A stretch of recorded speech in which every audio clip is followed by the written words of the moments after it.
Bon, bonjour tout le monde. Alors, je vais présenter aujourd'hui quelque chose qui me tient à cœur et sur lequel je travaille depuis pas mal d'années, c'est-à-dire sur le corps.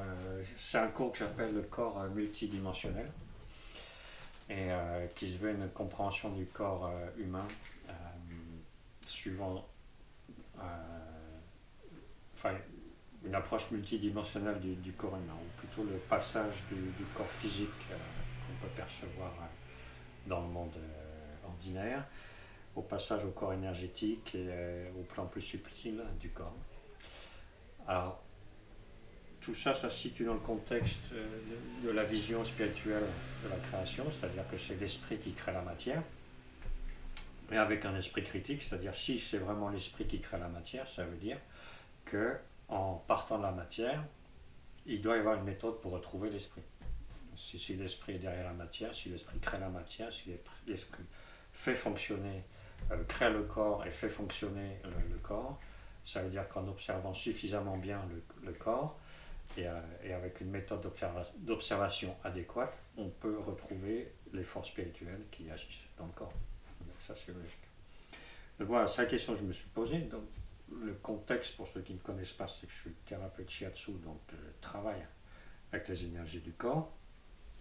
Et je suis shiatsu plus, disons, parce que je ne travaille pas qu'avec le shiatsu, mais justement, mes recherches me permettent d'être beaucoup plus libre dans ma manière de travailler avec les énergies du corps, parce que le but de ce cours, c'est aussi de se former une image, un kaléidoscope d'images et de vécu interne par rapport au corps et pouvoir utiliser ça aussi en thérapie.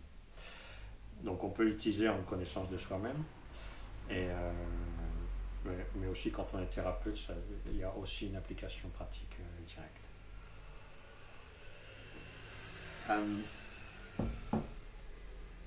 Le corps humain est en principe sur Terre une des choses les plus sages, qui contient le plus de sagesse et qui, d'après les traditions, est un reflet du cosmos. Donc il y a un certain intérêt à comprendre les forces du corps.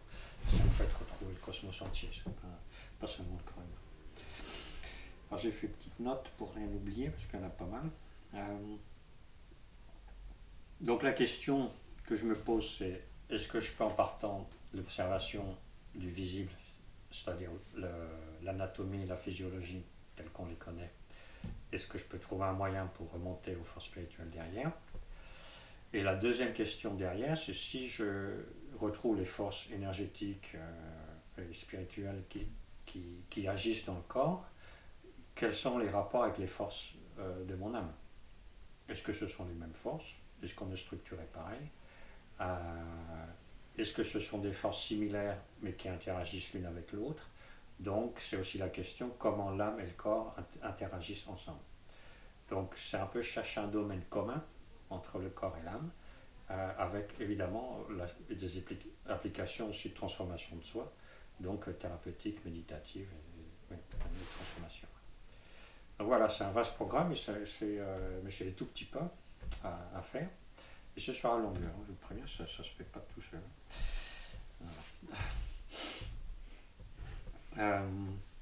Et c'est aussi derrière la question, en fait, question subsidiaire, c'est qu'en étudiant les traditions ésotériques, comme la médecine chinoise, le shiatsu vient de la médecine chinoise, c'est celle que je connais le mieux,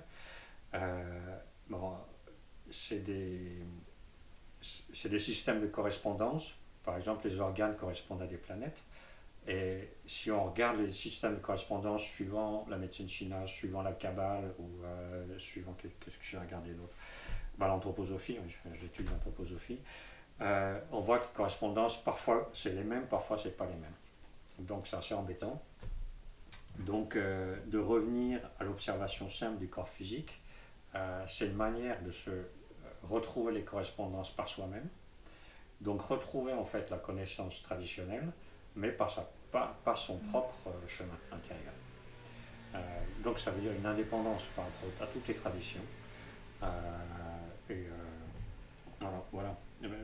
Et de pouvoir, à nouveau en tant que thérapeute, de pouvoir agir suivant sa propre connaissance et pas une connaissance qui est donnée du dehors. Voilà.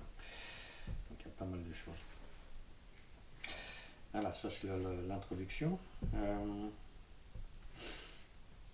Donc on va prendre un exemple de ce type d'observation. Par cet exemple, je vais donner la manière méditative de trouver le chemin méditatif pour trouver les forces spirituelles derrière les forces physiques. Donc on va regarder la polarité entre la tête et le corps. Donc c'est voilà, ça va faire un petit dessin, un petit. Alors,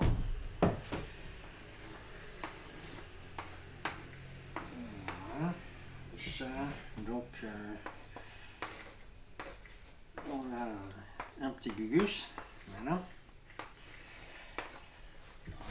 Est-ce qu'on voit bien?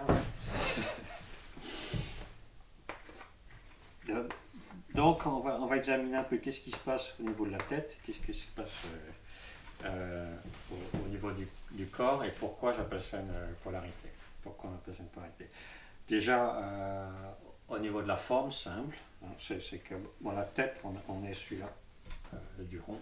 Hein, et le corps, si on est sur quelque chose, si on prend les membres, on est sur quelque chose qui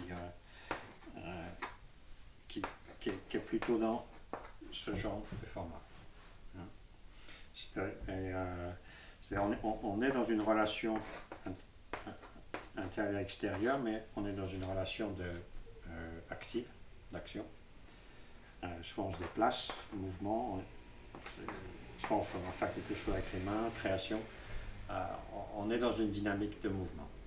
C'est-à-dire, voilà. Ici, on est dans une dynamique de repli, de fermeture sur soi. La forme ronde dans quelque chose d'intériorité. Hein? On peut dire là on a le point, et là à partir du point on a une extension vers le monde. Donc déjà rien qu'au niveau la forme très simple comme ça, corps avec les membres qui vont dans le monde et forme de la tête, on voit tout de suite un premier contraste, une première polarité. Donc intérieur plutôt extérieur et action et plutôt quelque chose de fixité, de repos avec la tête. Donc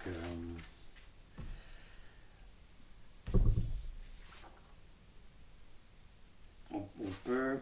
Voilà, il y a énormément d'aspects dans cette polarité. Hein. Je fais une petite parenthèse.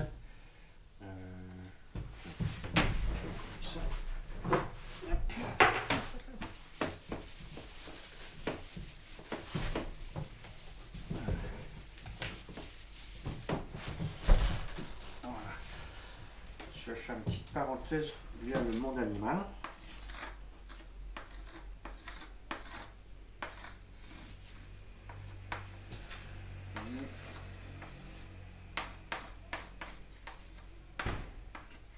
Voilà. Donc, j'ai dessiné schématiquement une méduse. J'espère qu'on voit bien dans la caméra. Une méduse, un poisson et une tortue. Et donc, je dessine une métamorphose, en fait, une évolution entre quelque chose qui est centré sur soi. On peut dire que la méduse, c'est une symétrie sur un point, son principe de forme. Le poisson, si je le dessine de face, c'est une symétrie par rapport à un plan. Mais on voit, il y a une tête qui commence à se dessiner, mais qui est encore totalement liée au corps. Tandis que là, on ne sait même pas où est la tête, où est le corps, où est la bouche, où est l'anus. Les premiers invertébrés, la bouche et l'anus, c'est même la même chose. Hein. Donc, ce sont encore autre chose. Mais on voit une différenciation toujours plus grande dans l'évolution entre la tête et le corps, et jusqu'à la tortue, où là, l'apparition du cou. Et, et, donc, et donc une liberté plus grande de mouvement de la tête par rapport au corps. Et cette notion de liberté, elle est importante, parce que l'évolution va vers la liberté. Et, et en même temps, ce qui est intéressant de constater, c'est là, on est dans l'élément eau. La tortue, elle passe de l'eau au terrestre, en fait. Il y a des tortues d'eau, des tortues terrestres. Et ça correspond bien à l'apparition du cou et de la tête. Ça correspond bien au mouvement de se sortir de l'élément eau, de sortir d'un élément, comme pour le regarder d'au-dessus.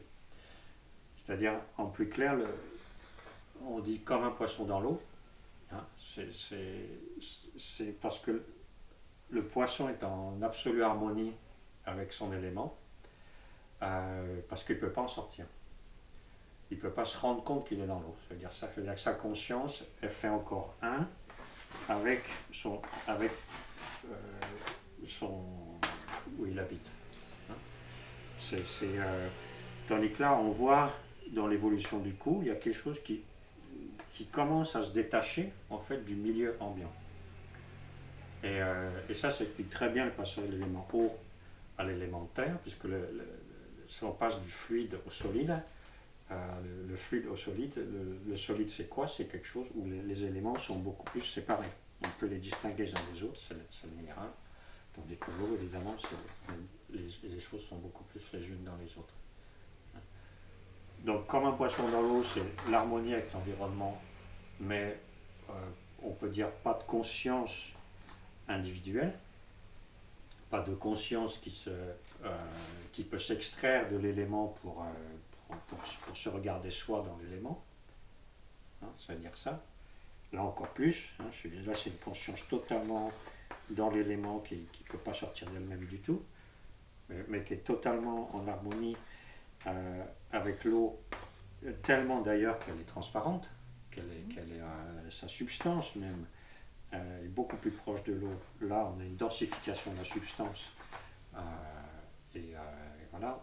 Et là encore plus, là, on a carrément l'élément terre de la carapace, c'est-à-dire l'os, vraiment.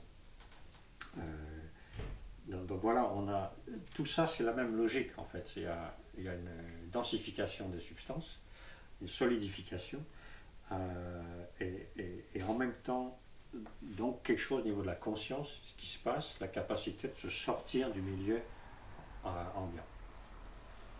Alors moi je l'ai fait, je conseille de le faire au parc marin ici à Schreningen, d'aller expérimenter ça, voir les poissons, voir les méduses et voir les tortues.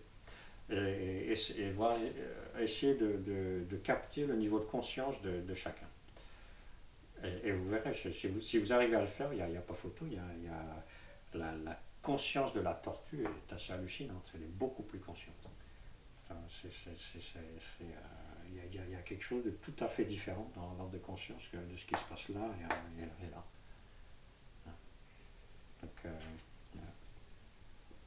Donc ce que je veux apprendre avec mon système, c'est justement d'arriver à capter ce genre de perception-là.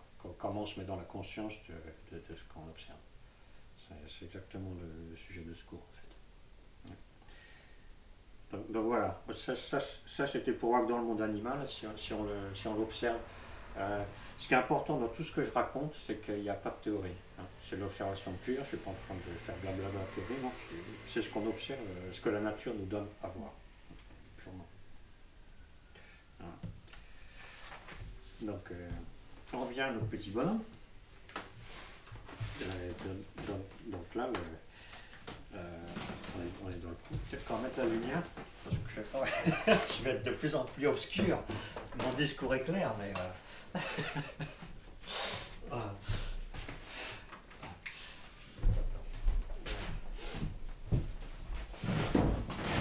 ne peux pas dire que les lumières soient... Je n'ai pas encore les projets. Ah oui, c'est pas... Qui c'est qui va me brancher? C'est pas moi. Ah, c'est pas moi. c'est des sabots pour les coups. Tellement.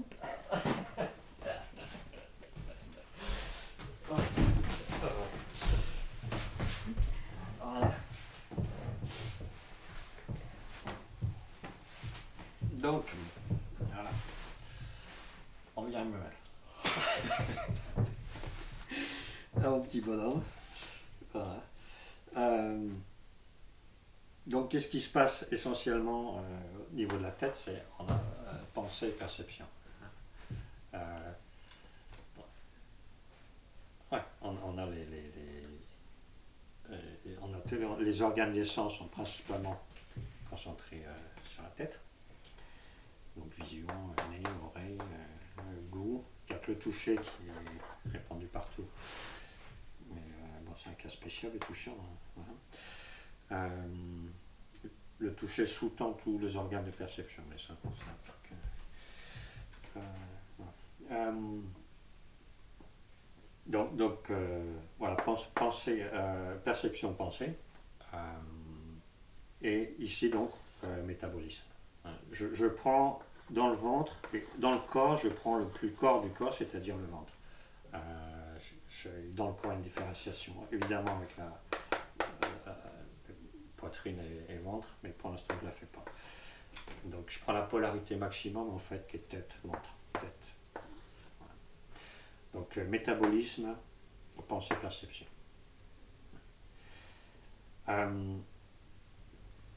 Donc, métabolisme, c'est quoi? C'est création d'énergie. Création d'énergie pour mouvement. Énergie, mouvement. C'est un métabolisme. J'absorbe, je transforme, j'en fais de l'énergie, j'en fais de la chaleur. Et je stocke l'énergie quand j'ai besoin pour bouger. Donc on est toujours dans ce dynamisme, mouvement. Mouvement, énergie, chaleur. Donc on est dans le monde de la volonté. Désir. Donc ça donc, perception, pensée, c'est-à-dire connaissance, le monde de la connaissance, de la conscience. Les processus qui se passent là, j'en ai conscience. J'ai conscience du monde extérieur, j'ai conscience de ce que je pense, j'ai conscience de cette pièce, j'ai conscience des gens qui sont là. Ici, ventre, j'en ai pas conscience.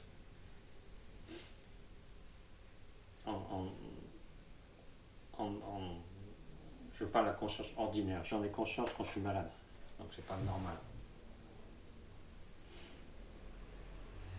Donc, là, on a un pôle de conscience-connaissance. Là, on a un pôle de vie et d'inconscience. Donc, les forces vitales, elles sont là. Et on se dégage des forces vitales pour former une conscience individuelle, conscience du monde extérieur et conscience personnelle.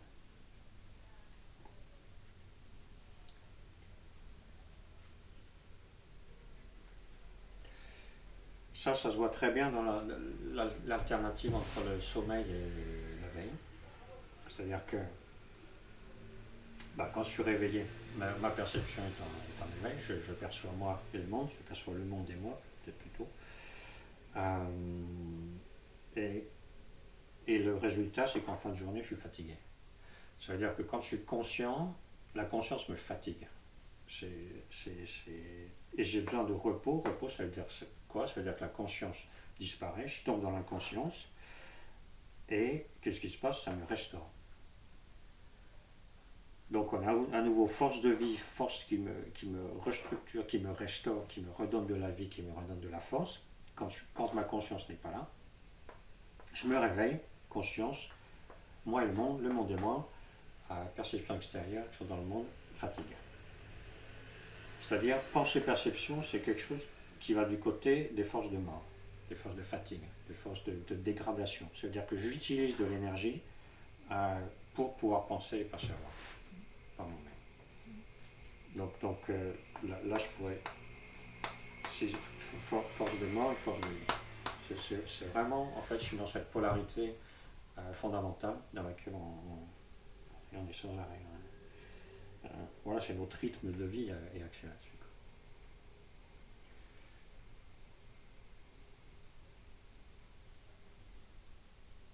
Donc ça, c'est notre mode d'être actuel. Ça ne veut pas dire que ça a toujours été comme ça ne veut pas dire que ce sera toujours comme ça, mais quand on observe le corps humain maintenant, et notre fonctionnement, comment on vit maintenant, voilà, on tombe là-dessus. Je ne sais plus si j'oublie des choses, mais non.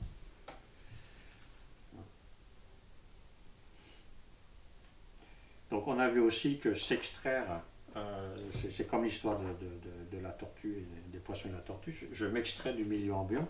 Je pourrais presque dire ça, c'est encore dans le milieu ambiant, dans quel monde extérieur. Et là, je m'en extrais pour penser pour avoir conscience de. Donc c'est la pensée de moi-même aussi. Je peux dire, je prends conscience de moi quand je me cogne quelque chose, je me réveille. Au fond, la base d'une perception, c'est que j'envoie un signe sur le dehors, quelque chose me revient. Donc c'est la base du toucher, c'est ça. Et en fait, visuellement, il y a la même chose, auditivement, il y a la même chose. On est toujours dans une espèce de rebond comme ça, qui fait que je perçois le monde extérieur et je me perçois moi-même en train de percevoir le monde extérieur. J'ai une notion de moi et du dehors, c'est-à-dire sujet, objet. Et moi, je me perçois en tant que sujet en train d'observer le monde extérieur.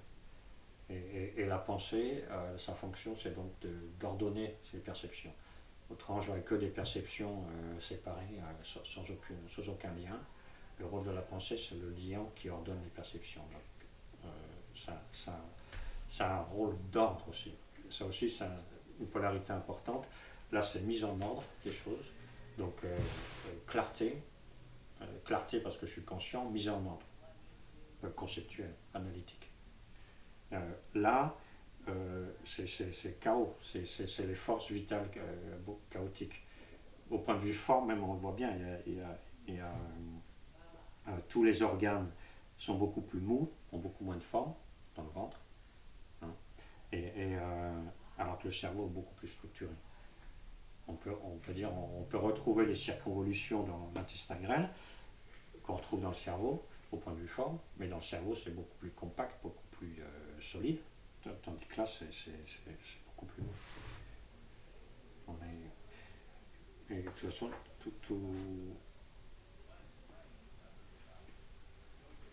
il y a aussi une polarité dans l'ossature. Je veux dire, là on a l'os, on a le crâne qui entoure, et le cerveau, ce qui est actif est dedans. Et là, on a le contraire, on a les hanches qui sont comme une coupe, et puis les organes sont plus dehors, sont plus.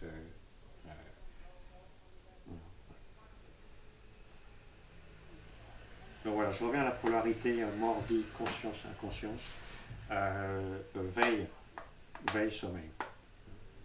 Donc on est dans ce rythme en permanence. Alors, c'est. Donc là, je perçois le monde extérieur, je le pense, et c'est la pensée analytique, c'est la pensée à laquelle on pense entièrement. Donc la question qui vient, c'est est-ce que je suis condamné à mourir dès que je suis conscient? C'est la question. Est-ce que dès que je suis conscient, je dégrade mon énergie vitale? Ou est-ce qu'il y a un moyen de rester conscient sans dégrader l'énergie vitale? C'est-à-dire dans une conscience vitale. Là, au degré d'évolution où on a une conscience qui est mortifère, une conscience qui bouffe de l'énergie, une conscience qui nous fatigue, une conscience qui nous sclérose. Donc c'est la conscience analytique, c'est la conscience qui découpe les choses en morceaux, c'est la conscience de séparation du sujet et de l'objet, et c'est la conscience qui permet la conscience individuelle, c'est-à-dire la liberté par rapport aux forces du vivant qui viennent du ventre, qui permet de penser sur, de se poser dans le repos de la tête, on peut dire, et qui permet d'observer avec distance, qui permet l'objectivité de la pensée, qui permet de la désidentification avec notre vécu. Ça. ce que ne peuvent pas les animaux. Ça veut dire que les animaux sont dans l'instinct. Ils ne peuvent pas sortir de l'instinct, donc ils ne peuvent pas s'éduquer eux-mêmes. Et nous, du fait qu'on a une tête, du fait qu'on a quelque chose qui nous sort du vivant, ça veut dire qu'on peut y réfléchir, ça veut dire qu'on peut entamer un chemin de transformation de ces instincts. En tout cas, il y a une possibilité quelque part. On peut déjà les regarder, c'est pas suffisant, mais il y a déjà cette capacité de regard. Alors si on reste que dans le regard de la vie comme ça objective, dans la séparation sujet-objet, on reste dans la mort. Donc toute la question, c'est est-ce qu'on peut avoir une conscience qui évolue, qui devient vivante, sans perdre la conscience éveillée. C'est-à-dire sans perdre la liberté et la conscience de soi que nous donne le fait d'être en éveil. C'est-à-dire sans s'endormir. C'est important parce que, à nouveau c'est mon couplet sur tout ce qui est drogue et tout ça, ça veut dire sans diminution de la conscience. Ça veut dire comment sortir de la conscience analytique mortifère, mais sans retomber dans une conscience animale d'avant cette conscience de soi.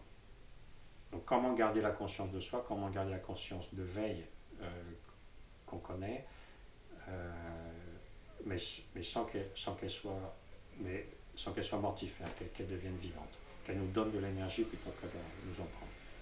Est-ce que c'est possible? Est-ce que... Voilà, c'est la question que ça pose. Nos structures physiques même posent cette question-là. Voilà.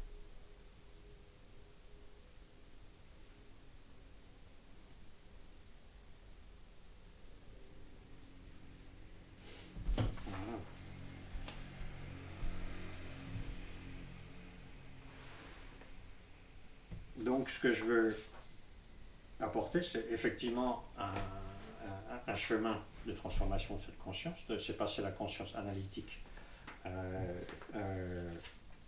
à une conscience qui serait, qu'on pourrait dire, intuitive, mais construite, mais en éveil, c'est-à-dire pas une intuition atavique et vague, mais une intuition de connaissance claire. C'est ça l'enjeu. C'est pas retourner aux intuitions vagues du passé, mais c'est créer une intuition claire, en pleine conscience, exactement de la même manière qu'on connaît le monde physique. Est-ce qu'on peut connaître d'une manière intuitive les forces qui sont derrière le monde physique en pleine conscience? Ça devient ça la question. Parce que tout ce qu'on connaît quand on connaît les formes, on connaît la mort. Bon, c'est déjà dit, je sais pas. Donc, le chemin pour faire ça, c'est là que l'anthroposophie arrive, dans la continuité de Goethe et de la phénoménologie. C'est un chemin phénoménologique approfondi par la méditation. Donc, la première étape, c'est ce qu'on fait là. Si on observe la nature, on l'observe sans théorie, mais on essaie d'en tirer le maximum de qu'est-ce qu'elle exprime. C'est ça. Qu'est-ce qu'exprime une forme? Qu'est-ce qu'exprime un rond? Qu'est-ce qu'exprime une droite? Qu'est-ce qu'exprime tout ça? Il y a une expression de la nature elle-même, donc il faut apprendre à la lire. Donc tout ce qu'on a fait là, c'est ça, on regarde les formes, on regarde ce qu'elles expriment, on passe petit à petit de l'observation de la forme à leur signification, donc ça donne une profondeur à ce qu'on observe. Et la deuxième étape, en fait, c'est de répéter, c'est d'intégrer, il faut que ça fasse partie de son système, cette connaissance. On peut dire, jusque-là, c'est ce que font les scientifiques normaux. Ils observent quelque chose et à nouveau, ça fait partie d'eux, 30 ans d'études sur le même truc, ça va faire partie de leur système. On peut dire en termes ésotériques, on passe du corps physique au corps éthérique, c'est-à-dire on fait la connaissance sienne. Et donc on observe toujours à nouveau, toujours avec la même curiosité, le même émerveillement, on découvre toujours plus. Mais la science s'arrête là. Et le pas suivant qu'il y a à faire, c'est de faire résonner ce qu'on observe en soi, en intérieur. C'est-à-dire, cette polarité-là, une fois que je l'ai bien travaillé dans mon système, je vais fermer les yeux et je vais la laisser résonner en moi. Tous les aspects possibles, tout ce je la prends en fait comme objet de méditation, c'est-à-dire que je la visualise ou je me répète toutes les pensées, enfin tout ce que j'ai raconté là, jusqu'à ce que ça devienne un vécu intérieur, un sentiment intérieur. Et alors là, le but, c'est que les choses me parlent dans mon intérieur et que ce soit les choses qui me parlent et pas moi qui les interprète. Et tout le truc est là, et tout l'entraînement est là, c'est de laisser résonner les choses en moi sans les interpréter. C'est-à-dire qu'est-ce que ça bouge en moi, qu'est-ce que ça bouge dans mon corps, à quel endroit, quel genre de sentiment, quel genre de volonté ça touche. Et ça, c'est un entraînement. Et là, c'est long parce qu'on rencontre ses dogmes intérieurs, on rencontre ses croyances intérieures, on rencontre tout ce qui n'est pas objectif en soi, en fait. On rencontre tout ce qu'on veut voir à la place de ce qui est. On rencontre ses peurs, on se rend compte soi, on rencontre son petit moi qui fait obstruction à la transparence de la réalité. Mais le fait de rencontrer son moi, c'est pour ça que ce genre de méditation devient un chemin intérieur d'évolution pour soi-même. C'est-à-dire, on part de la nature, on médite la nature, on l'intègre en soi jusqu'à ce qu'elle nous parle, et cet apprentissage de laisser la nature résonner en soi jusqu'à ce qu'on ait une expérience intérieure de la nature qui soit objective, c'est-à-dire qui parle que de ce qu'on observe et pas de soi, c'est un chemin intérieur. C'est le chemin intérieur. Voilà. Et donc ça veut dire qu'on crée une subjectivité, une expérience intérieure qui devient objective. On sait, si j'observe un arbre, je sais que là on passe à une expérience énergétique. Au bout d'un moment, c'est l'énergie de l'arbre qu'on sent, c'est l'énergie qui se dégage de ça, c'est la qualité énergétique. Et donc, par l'entraînement, on doit pouvoir arriver à différencier telle ou telle résonance, telle ou telle énergie, telle ou telle. Voilà, on se fait. Et c'est à chaque fois à refaire à nouveau. Parce que là, on est dans le vivant, donc ça se stoppe. C'est plus de la mémoire. On est sorti de la mémoire. En fait, c'est la mémoire qui fatigue. C'est le fait de connaître par rapport à l'ancien. C'est le fait de se référer à son passé pour connaître. Ici, on passe de plus en plus à une manière de connaître qui est dans le présent pur. Il n'y a plus de référence. Ça veut dire qu'on se sort petit à petit des programmations familiales, programmations sociétales, de toute programmation pour être soi seul en face de ce qu'on observe. Donc il y a le passage par la solitude, il y a le passage de qu'est-ce que je sens moi, et il y a apprendre à se faire confiance là-dedans.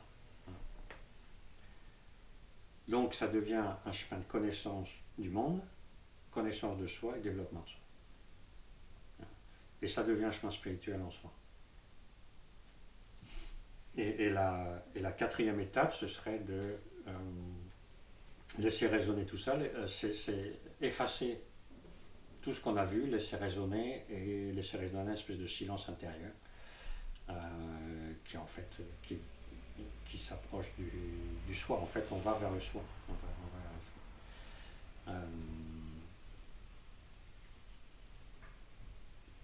Peut-être même plus que ça. Je vais laisser ça plus ouvert que ça. Peut-être que je ferme trop quand je dis on va faire vers le soi. En tout cas, ce qui est sûr, c'est qu'on va de plus en plus vers une connaissance intuitive, directe, qui se passe de la pensée. Mais pour arriver là, on est parti de la pensée. Donc on n'est pas dans la négation, on n'est pas dans le truc c'est la merde, non, on fait le chemin qu'il faut pour arriver à une intuition qui soit une vraie intuition, qui sache différencier le vrai du faux.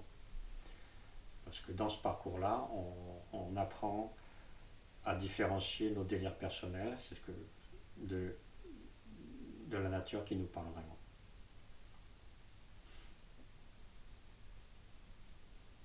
Et l'organe qu'on développe pour différencier ça, c'est pas le cerveau, c'est le cœur. C'est le cœur qui sait si quelque chose est juste ou faux. C'est pas le cerveau. Donc on passe de la connaissance cérébrale à la connaissance du cœur.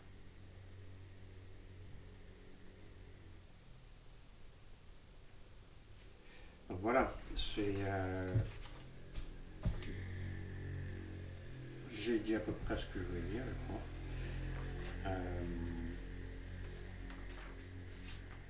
Donc ça peut être un chemin vers une conscience vivifiante, au lieu de que ce soit une conscience mortifère. Et où en même temps on se bâtit nos propres véhicules de connaissances. C'est notre corps énergétique qui nous permet de connaître toujours plus clairement ce qu'on observe.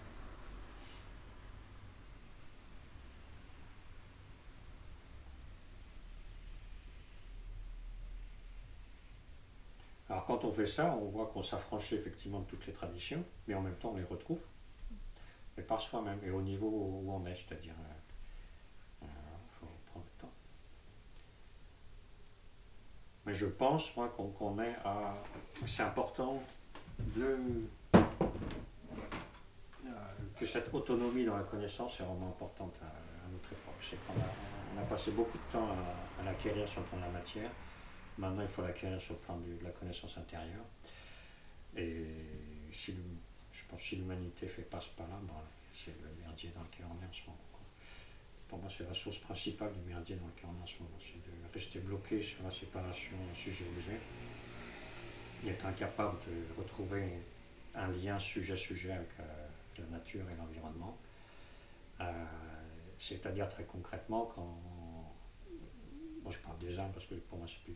Enfin, ça peut être le corps humain, ça fait rien, mais que si on perçoit un arbre comme ça, on perçoit un sujet, on perçoit une présence. Donc on est de présence à présence. Et c'est ça qu'on cherche. Donc on ne peut plus traiter la nature comme un objet d'exploitation. Donc on retrouve la connaissance des anciens, la connaissance des indigènes, la connaissance des chamans, on retrouve tout ça, mais fondé sur notre propre culture, sur nos propres sciences. On n'a pas besoin de lutter contre la science, on a besoin de lutter contre les dogmes de la science qui s'arrête à un moment donné et qui pose qu'on ne peut pas avoir de connaissances subjectives, objectives. Voilà, j'en ai assez dit. Donc maintenant, ce que je propose, c'est de faire cette méditation par vous-même sur la polarité tête-corps. Rassemblez les éléments que vous pouvez, et faites-le par vous-même, c'est ça qui est important. C'est pas important d'être exhaustif, de tout rassembler, etc. Prenez ce que... l'effort de mémoire, l'effort mental au départ est très important parce que ça structure la pensée. Et c'est une pensée structurée qui permet d'aller vers le cœur. Donc faites l'effort de vous remémorer ce que vous avez entendu maintenant, ce que vous avez compris vraiment, et gardez ce que vous avez compris vraiment, et méditez ça maintenant. Et si vous voulez en comprendre plus, quand vous étudiez à nouveau, vous trouvez la vidéo, tout ça, mais osez être au niveau où vous êtes maintenant, et méditer avec ça, c'est votre matériau. Et c'est celui-là qui vous donnera votre expérience intérieure réelle. Voilà. Ok.